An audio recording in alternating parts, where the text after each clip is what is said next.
Baik, selamat malam.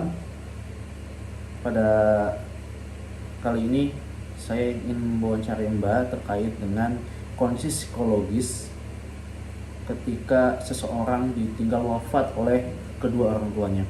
Sebelumnya mungkin bisa perkenalkan diri dulu ya. Nama Mbak siapa, usianya berapa, dan tinggalnya di mana? Silahkan.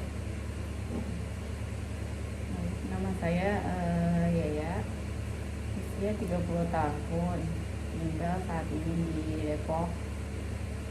Kemudian, Kita langsung ke pertanyaan ya Mbak. Pertanyaan pertama adalah apa yang biasanya dirasakan ya oleh Mbak sendiri ketika kehilangan kedua orang tua akibat wafat? kalau dari saya sendiri karena anak tunggal, jadi merasa ya sangat kehilangan sekali sih, karena kan nggak ada keluarga inti lain kan selain orang tua. Jadi ya merasa makin tambah sendiri aja gitu. Gitu ya. Lalu apakah reaksi psikologis Mbak itu apa namanya dapat mengganggu kehidupan sehari Mbak di dalam kehidupan ini? Hmm, Cukup kaget sih ya, sampai sekarang pun udah 6 tahun dan 2 tahun masih ya bergejolak aja gitu, masih Eh, belum hilang gitu rasanya. Kalau boleh tahu waktu itu wafat di tahun berapa ya Mbak? Ayah di 2020 dan ibu 2024. Wah pasti cukup membekas ya, walaupun mungkin sudah cukup lama waktu wafatnya kedua orang tua Mbak Yaya ya.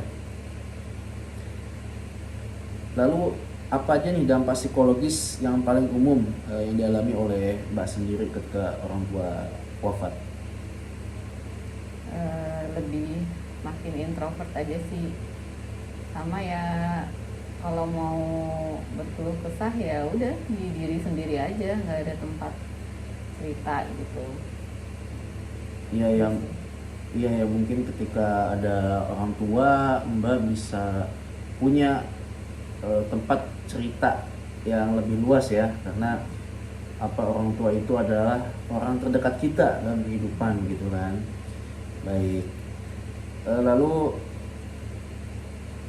bagaimana ya kehilangan kedua orang tua itu dapat mengurangi rasa aman dan kepercayaan diri Mbak sendiri dalam menjalani kehidupan? Hmm, Gimana ya? Eh, Ya tadi, jadi lebih menyendiri, terus banyak diem, kurang mau apa ya, keluar ke dunia luar gitu. Ya udah sih, sama diri sendiri aja deh. Jadi mungkin ini juga Kayak mempengaruhi. masih belum mau ketemu sama orang baru banyak gitu.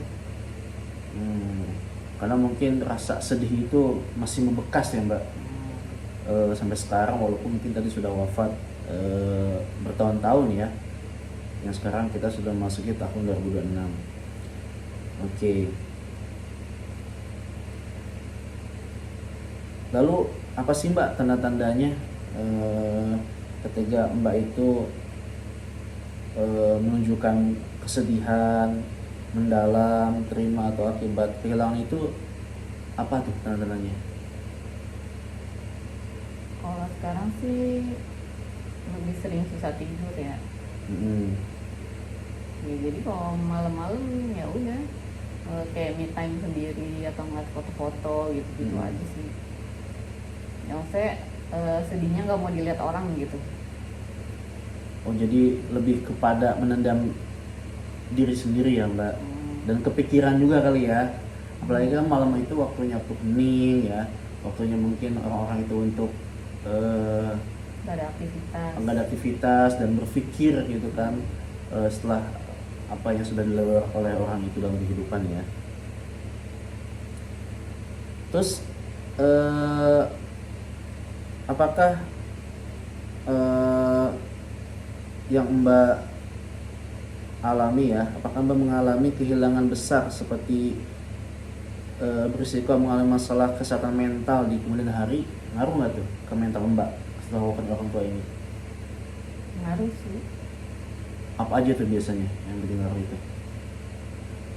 Ya kalau lagi ada masalah lain gitu, ya dipendam sendiri gitulah, kurang ada tempat berbagi aja. Yang biasa sharing terus dikasih solusi, dikasih nasihat, tapi ini nggak ada gitu. Terus seberapa penting sih Mbak peran keluarga pengganti ya setelah tahu wafat, mungkin seperti kakek nenek, paman, suami atau bibi dalam pemrosesan psikologis Mbak sendiri? Kalau kakek nenek karena udah nggak ada juga, jadi ya nggak, itu ya nggak terpengaruh gitu, nggak berpengaruh. Tapi kalau misalkan keluarga lain kayak tante, om atau apa, ya lumayan menghibur aja sih maksudnya, karena kan wajahnya mirip-mirip gitu, ya bisa dengar cerita orang aja gitu, udah termasuk terhibur lah. Terus kira-kira bagaimana cara Mbak menghibur diri sendiri ketika sedih nih kayak teringat orang tua wafat? Paling ya jalan-jalan, dengerin lagu, ya main sama anak gitu. Oke, kalau begitu apa nih pesan bagi Mbak gitu ya kepada para anak-anak yang ditinggalkan wafat oleh kedua orang tuanya?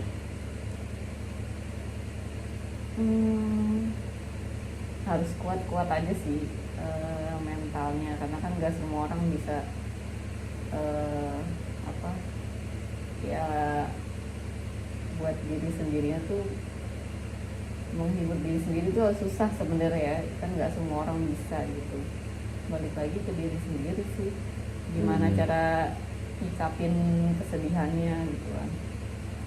Oke, itu pesannya ya. Kemudian apa harapan yang ingin disampaikan kepada para anak-anak yang sedang berjuang menghadapi kehilangan kedua orang tuanya? Banyak cari hiburan aja sih, lakuin hal yang disenengin dan bikin nyaman aja gitu. Oke. Baik Mbak Yaya, mungkin kita cukupkan untuk wawancara pada kali ini. Semoga Mbak Yaya dapat lebih sabar dalam menghadapi ujian cobaan dalam kehidupan ini. Terima kasih atas waktunya. Wassalamualaikum warahmatullahi wabarakatuh.